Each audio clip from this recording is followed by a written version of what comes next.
Hello. We begin Mass 353, and here we'll introduce you to probability. Okay, so now what's probability? Probability is a measure of how likely it is for an event to occur or for something to occur. The definitions are there in the handout, so skip to the math aspect, right? Okay. Now we will say that the probability of an event A occurring, which we will call P of A, is equal to the number of ways that A can occur. Number of ways that A can occur.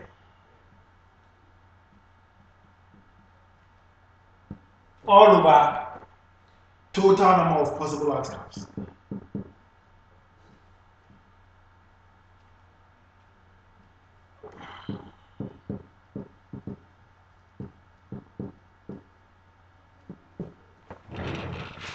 That is how we will define probability. So here we just take our first example.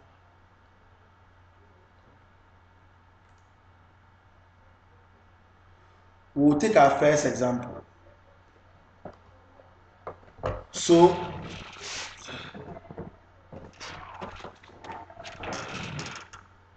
if we throw a die,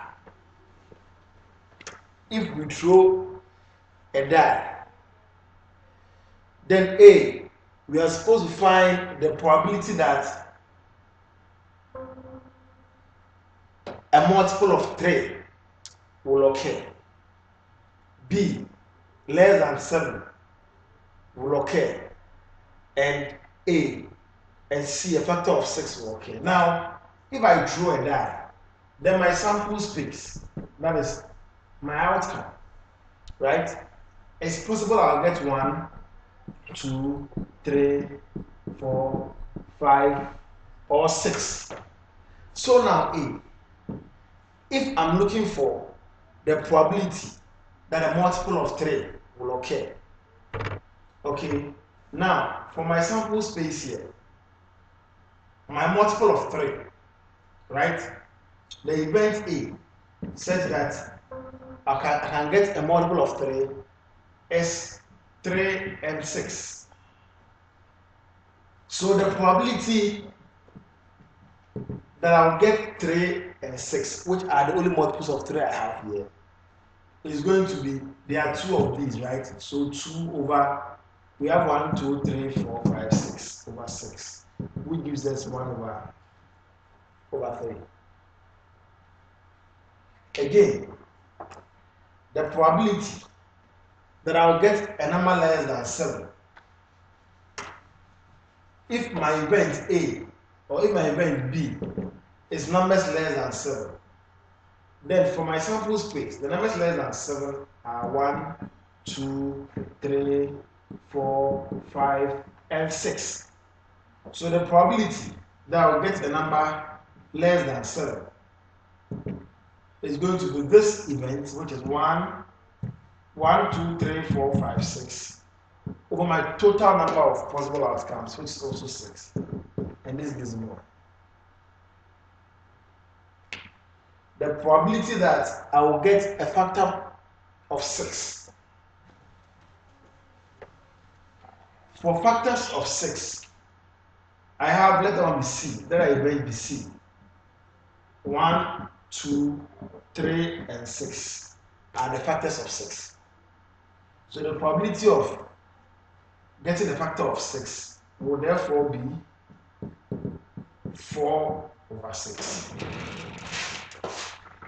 Will therefore be 4 over 6.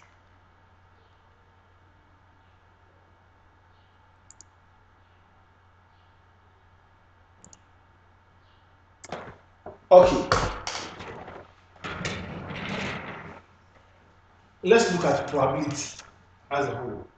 Now, if the probability that an event occur, let's call the event A. If the probability that, let A be the event. If the probability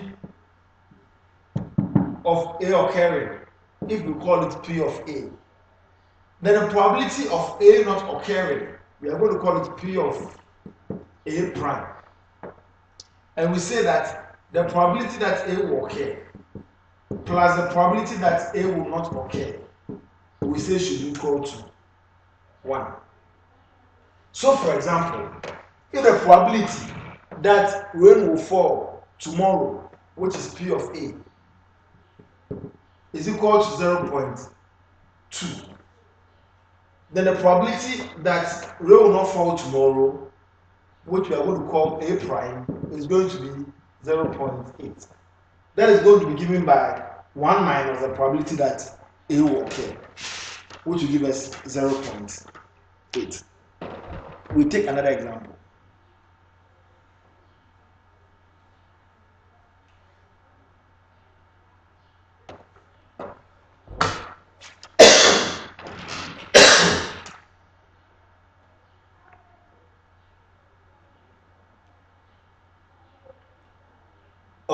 Okay, let's move.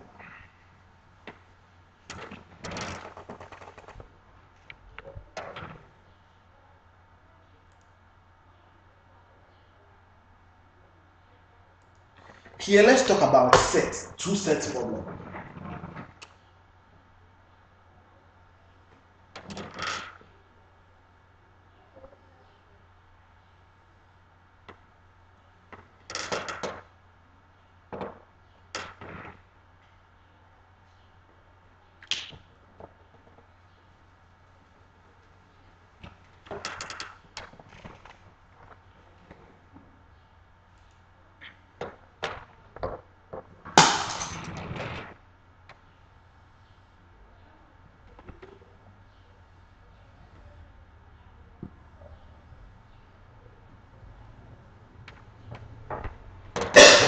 If you call here P of A and call here P of B, okay, now we are going to look at the whole probability of the entire set.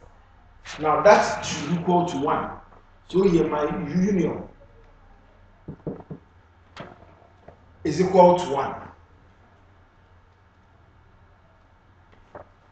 Okay, is equal to 1.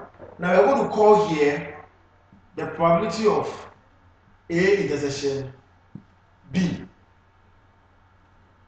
The probability of A intersection B. Now this side, which we refer to as the probability of A only, we are going to call the probability of A intersection B prime. A intersection B prime. And I'm going to call this one the probability of A prime intersection B. Now, if the outside here, the outside, right, we will call it the probability of A prime intersection B prime. A prime intersection B prime. Okay. So this means that now you must look at this formula as well. Okay. If I'm looking at the probability of A union B, we say this is equal to the probability of A plus the probability of B minus the probability of A intersection B. Okay, but that is A union B. But if you are looking at here the entire universal set, then we say that 1 should be equal to the probability of A plus the probability of B plus the probability of, now I must add what is outside here. A prime intersection B prime minus the probability of A intersection B. The difference is that when we are saying is equal to 1, then we must add the outside A and B. You see in an example, right? We must add outside A and B. Okay. So this formulas we would use. So let's look at an example.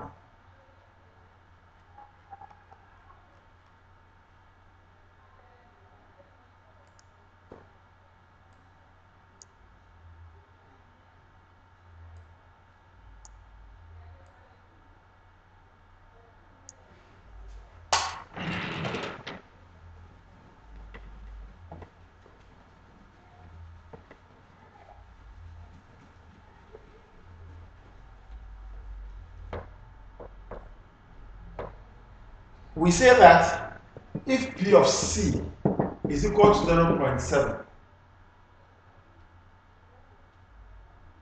and P of C union D is equal to 0.9 is equal to 0.9 and P of C intersection D is equal to 0.3.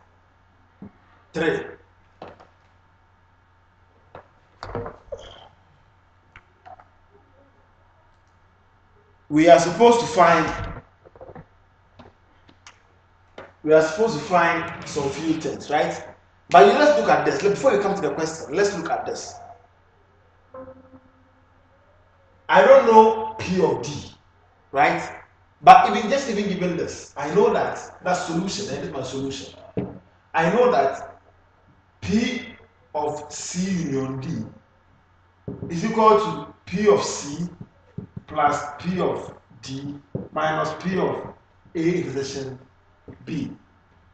This one, P of C union D is 0.9.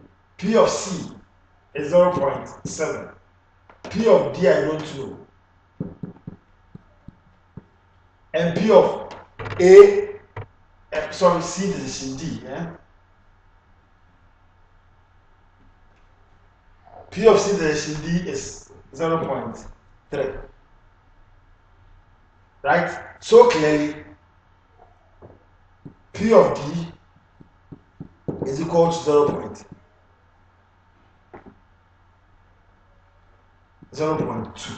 When you make this the subject, right? When you add this to this, when we subtract, you are going to get 0.5, right? We'll get 0.5. When I subtract 0.5, okay, you let's do it. 0.9 is equal to 0.4 plus P of D. So here P of D is equal to 0.5.